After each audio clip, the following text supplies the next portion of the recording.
And इसके पीछे एक बहुत इंटरेस्टिंग स्टोरी है, ये क्यों हम इसको लॉन्च कर रहे हैं, इसका आगे क्या रोल है हमारी लाइफ में। तो मैं बहुत ही बेसिक से स्टार्ट करती हूँ। एक एक छोटा-सा इमोशन है कि जब बी फार्म का स्टूडेंट, वो हम सबको लगता है जब हम बी फार्म कर रहे होते हैं या एम फार्म कर रहे होते हैं या फार्म डी कर रहे होते हैं, एनी हाउ हम फार्मेसी से जुड़े हैं एंड ये काफ़ी लंबा कोर्स होता है हमारा, 4 ईयर का कोर्स होता है। फिर अगर हम एम फार्म करते हैं तो टोटल 6 ईयर्स हो जाते हैं, फार्म डी करते हैं। एंड हम जिस कॉलेज में पढ़ रहे होते हैं ना, वहाँ पे आप देखते होंगे कि बहुत सारे स्टूडेंट्स हैं जो बीटेक कर रहे हैं या एमटेक कर रहे हैं, बीटेक बायोटेक्नोलॉजी कर रहे हैं। और अल्टीमेटली एक जब कंपनीज़ आती हैं किसी भी कॉलेज में, तो आप देखते होंगे कि प्रायोरिटी या अच्छा पैकेज या अच्छी मल्टीनेशनल कंपनीज़ की जो बल्क हायरिंग होती है, वो मोस्टली हमारे टेक्निकल स्टूडेंट्स के लिए हो रही होती है। तो एज़ अ फार्मा स्टूडेंट ये बात जब मैं स्टूडेंट थी ना, तब से मुझे इस चीज़ का लगता था एंड मैंने इसके लिए इनिशिएटिव भी लिया था। जब मैं अपना कॉलेज कर रही थी, मैं बी-फार्म कर रही थी, तो मेरे कॉलेज में एक अच्छी कंपनी, रेप्यूटेड कंपनी आती थी रिक्रूट करने के लिए बीटेक के स्टूडेंट्स को। तो मैंने जो हमारा रिक्रूटिंग डिपार्टमेंट था, उससे जाके बोला कि व्हाई नॉट अस, कि हम क्यों नहीं बैठ सकते इस कंपनी में। उस समय इन्फोसिस आई थी हमारे कॉलेज में। मैं थी 3rd ईयर में और मैंने जाके वहाँ की जो रिक्रूटमेंट एचआर डिपार्टमेंट की थी, उनसे बोला कि हम लोग क्यों नहीं अप्लाई कर सकते हैं, कि हम भी तो उतनी ही पढ़ाई कर रहे हैं, 4 इयर्स की पढ़ाई कर रहे हैं। आई एम श्योर सब लोग इस चीज़ से कोरिलेट कर सकते होंगे। तो उन लोगों ने मुझे, क्योंकि उनको खुद ही इन्फॉर्मेशन नहीं थी, वो खुद ही अवेयर नहीं थे कि वहाँ पे भी फार्मा का बच्चा जा सकता है कि नहीं। तो जब क्या होता है ना, किसी को नहीं पता होता है या किसी को लगता है कि वहाँ बल्क हायरिंग नहीं हो रही है, या हो सकता है किसी वजह से उतनी अपॉर्च्युनिटीज़ उनको नहीं पता थी। मैं ये नहीं कह रही हूँ नहीं थी, उनको नहीं पता थी, तो लोग इस तरह कहते थे नहीं, नहीं फार्मा के बच्चों के लिए ये जगह ही नहीं है, या हो सकता है वो जॉब ओपनिंग फार्मा के लिए नहीं रही होगी।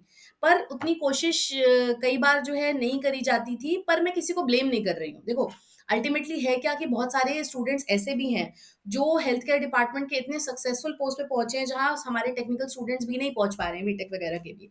तो अब मेरा ये, इस चीज़ को मैंने बहुत ही ज़्यादा स्ट्रांगली इस चीज़ को फ़ील किया। फिर मैंने प्रोफ़ेशन चूज़ करा एकेडमिक्स का, क्योंकि मुझे रिसर्च में, एकेडमिक्स में बहुत इंटरेस्ट था। एंड बी-फार्म कंप्लीट करते-करते मेरा बी-फार्म गोल्ड मेडल आया फ्रॉम यूपीटीयू यूनिवर्सिटी से, मेरा बी-फार्म है। तो यूपीटीयू से मैंने बी-फार्म किया, gold medalist I I got. देन मैंने एम-फार्म कंप्लीट करा, पीएचडी करा। एकेडमिक्स हमेशा से मेरा फ्लेयर था, बट तब मुझे एज़ अ स्टूडेंट ये ज़रूर लगा था कि ये डिफरेंशिएशन क्यों है, कि हमें वो चांस क्यों नहीं मिल रहा, वो मौका क्यों नहीं मिल रहा। और आप बहुत बार देखते होंगे ना, फार्मा के बच्चे अगर जा भी रहे होते हैं ना कंपनीज़ में, तो वो फार्मा की जॉब नहीं कर रहे होते। मैंने बहुत सारे बच्चों को देखा है, या तो एमबीए से रिलेटेड जॉब कर रहे हैं, या कुछ और हायरिंग वगैरह की जॉब कर रहे हैं। देन या तो वो सिर्फ़ और सिर्फ़ जाके डायरेक्टली फार्मासिस्ट बन रहे हैं, गवर्नमेंट या फिर प्राइवेट सेक्टर में भी। तो बहुत बार क्या होता है, हम इतना पढ़ने के बाद भी हमें लगता है नहीं, ये सैलरीज़ लो है, हम ये डिज़र्व नहीं करते हैं। तो आप, मतलब मेरा ये एक स्ट्रॉन्ग इनिशिएटिव था कि मुझे अवेयरनेस पहली बात तो करनी है, क्योंकि मैंने देखा है इतनी सारी कंपनीज़ हैं, तो उन कंपनीज़ को भी वो बच्चे नहीं मिल रहे हैं, क्योंकि उन बच्चों को पता ही नहीं है कि इन कंपनीज़ में हम जाएँगे कैसे। तो एक फार्मा स्टूडेंट के साथ जो आता है ना, बहुत पढ़ाई करते हैं हम लोग, आई कैन अंडरस्टैंड, क्योंकि मैं एक स्टूडेंट रही हूँ, फिर मैंने 10 इयर्स टीचिंग एक्सपीरियंस है मेरा, एसोसिएट प्रोफ़ेसर हूँ मैं। तो मैंने ये कोर्स लॉन्च करा, मैंने पहले फ्री कोर्स भी लॉन्च करे, उसके 2 वीडियोज़ हैं, मैंने यूट्यूब पे शेयर करे, मेरा पूरा चैनल है, अगर आप फ़ॉलो करते हो, रेगुलर जो वैकेंसीज़ आती हैं, मैं वो भी पोस्ट कर रही हूँ। तो बहुत सारे बच्चों को ना डायरेक्टली वैकेंसी में अप्लाई कर रहे हैं, या अकाउंट कैसे क्रिएट करना, उतना बेसिक भी ट्रेनिंग नहीं थी। एंड मैं स्टूडेंट्स को बिल्कुल ब्लेम नहीं करती हूँ, ना ही मैं कॉलेज को ब्लेम करती हूँ। बात सिर्फ़ और सिर्फ़ अवेयरनेस की है, या हम फार्मा को उस तरह कैटेगराइज़ कर देते हैं कि अरे नहीं, फार्मा तो बहुत डिफरेंट है। नहीं, हम बहुत ज़्यादा मेहनत कर रहे हैं, हमने बहुत पढ़ाई करी है, हम बिल्कुल एलिजिबल हैं। द थिंग इज़ दैट हमारे पास अवेयरनेस ही नहीं है कि इन कंपनीज़ में पोस्ट भी है हमारे पास, और हमको एबीसीडी बेसिक नहीं पता है। बहुत बार क्या होता है ना, फार्मा का बच्चा, अगर आपने खुद देखा होगा अपने अराउंड अपने सीनियर्स को, तो कहते हैं नहीं, इसमें जॉब में स्कोप नहीं है, या वो 3-4 साल कोई और जॉब कर रहे होते हैं, एंड बाय दैट टाइम उनका वो फ्रेशर वाला टैग भी निकल जाता है। तो ये course specially specially B Pharm, M Pharm, Pharm D, और कोई भी जो हेल्थ केयर से रिलेटेड है, जिसने एमएससी करा है, बीएससी करा है, क्योंकि ये सारी कंपनीज में ना हेल्थ केयर प्रोफेशनल्स की अलग से फ्रेशर्स की ओपनिंग आती है, राइट? तो आपको करना क्या है, ये कोर्स ज्वाइन करिए मेरा, सब्सक्राइब करो उसको। ये टैग मैंगो लिंक के थ्रू मैंने, यहाँ पे जो लिंक आ रहा है ना, इसको क्लिक करना है। आप इसमें पेमेंट करेंगे, जाके आपको 10 मॉड्यूल्स मिलेंगे, पूरा स्क्रैच। एंड सबसे अच्छी बात है कि मैंने देखा कि बहुत सारे कोर्सेज़ में ना मोस्टली इंग्लिश यूज़ हो रही है। तो हमारी उन मेजॉरिटी ऑडियंस का क्या, जो अभी तक हम अगर कॉलेजेस में भी देखें ना, तो हम हिंदी में पढ़ रहे हैं, है ना? Which is not bad. हम अभी तक, हमारा बेसिक कम्युनिकेशन ही वही है। और मैं उसके बाद इंटरव्यू के लिए बोलती हूँ कि बच्चे को जाओ, जिसे पता भी नहीं है कि वहाँ इंटरव्यू में देना क्या है ना? क्योंकि आप जब ट्रेनिंग भी कर रहे हो ना, तो उधर भी आपको इंग्लिश के ही कोर्सेज़ लॉन्च हो रहे हैं। तो ये कोर्स स्पेशली स्पेशली मैं हिंदी में लेकर आई हूँ। 10 मॉड्यूल्स हैं इसमें, अगर आप जाओगे मॉड्यूल 1, 2, 3, 4, 5 से लेकर 10, तो आप इस सीरीज़ में इसको पढ़िएगा, आप जब भी आपको टाइम मिले, क्योंकि ऑनलाइन है ये कोर्स, आपका वीकेंड ऑफ होता है, आप तब ले लीजिए कोर्स, कभी-कभी वीकेंड में जाके कंप्लीट कर लो। कोर्स कंप्लीट होने के पास आपके पास एक ऑटो जनरेटेड आपका आपके नाम का सर्टिफिकेट आएगा, वो भी तब जब आप सारे मॉड्यूल्स कंप्लीट कर लोगे।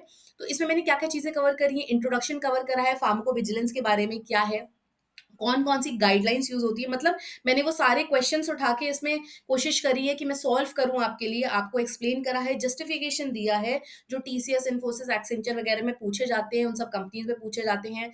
फिर बेसिक फार्माकोविजिलेंस है क्या चीज़, हमें जॉब में करना क्या होगा? क्योंकि आप जाते हो, अप्लाई करते हो, लोग कहते हैं अच्छा आपका जॉब प्रोफाइल क्या होगा? आपको पता भी है आप क्या करने वाले हो? किसके लिए अप्लाई किया आपने?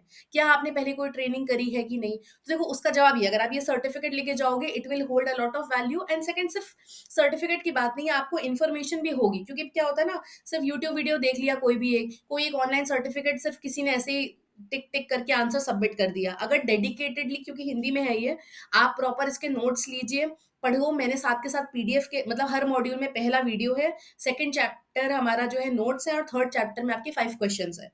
ऐसे करते-करते जब आप 10th मॉड्यूल तक जाओगे ना, ये मैं गारंटी लेती हूँ कि आपको इतना इन्फॉर्मेशन हो जाएगा कि आप किसी भी फार्माकोविजिलेंस की जॉब के लिए जाते हो ना, अच्छी मल्टीनेशनल कंपनी के लिए, तो आप उनके सारे आंसर्स दे पाओगे। मैंने एचआर राउंड, जो हमारे पर्सनल इंटरव्यू में क्वेश्चंस आते हैं, वो सारे क्वेश्चंस, फार्माकोविजिलेंस क्या होता है, एडवर्स रिएक्शन के केसेस सॉल्व करे, मतलब एक proper real life patient cases मैंने सॉल्व करे हैं इसमें आपके लिए। नारंजो एल्गोरिदम क्या होती है, केस एनालिसिस कैसे करते हैं, सिग्नल डिटेक्शन क्या होता है, कौन-कौन से सॉफ्टवेयर्स हम यूज़ कर रहे हैं, डेटाबेसेस क्या होते हैं, कौन सी कंट्री कौन सी गाइडलाइन फॉलो कर रही है, और ये बहुत ही ईज़ी वे में। अगर आप मेरी वीडियोज़ देख रहे हो तो मैं कोशिश यही करती हूँ कि मैं बहुत ही सिंपल शब्दों में, बहुत घुमा-फिरा के नहीं, आपने देखा होगा शॉर्ट लेंथ के वीडियोज़ भी रहते हैं। एक ही चीज़ को बहुत ही क्लैरिटी के साथ, साफ तरह से मैं बताने की कोशिश करती हूँ, बहुत कॉम्प्लेक्स करके नहीं, व्हिच इज़ बिकॉज़ मेरा प्रोफ़ेशन एक फैकल्टी का है, एसोसिएट प्रोफ़ेसर हूँ मैं, तो ये चीज़ मेरा एक फ़ोर्टे है, राइट? देन अ, हमने लास्ट ईयर के पेपर सॉल्व करे हैं, मॉक एग्ज़ाम है, इसमें मॉक पेपर्स हैं, इंटरव्यू, जॉब प्रिपरेशन कैसे करनी है, कहाँ अप्लाई करना है, कैसे अप्लाई करना है, मतलब स्टार्टिंग से लेकर एंड तक।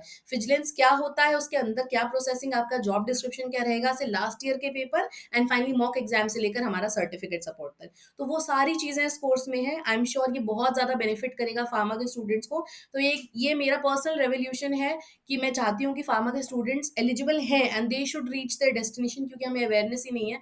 एंड बाय द टाइम हमें पता चलता है, हमारे करियर के 3-4 साल ऑलरेडी निकल चुके होते हैं, या फिर ज़बरदस्ती सब लोग या तो सिर्फ एम-फार्म कर रहे होते हैं, रिसर्च में इंटरेस्ट भी नहीं होता है, पर हमें पता ही नहीं है हमें करना क्या है, या फिर सब जाके या तो फार्मासिस्ट या एमआर की जॉब कर लें। I am not saying bad हैं वो चीज़ें।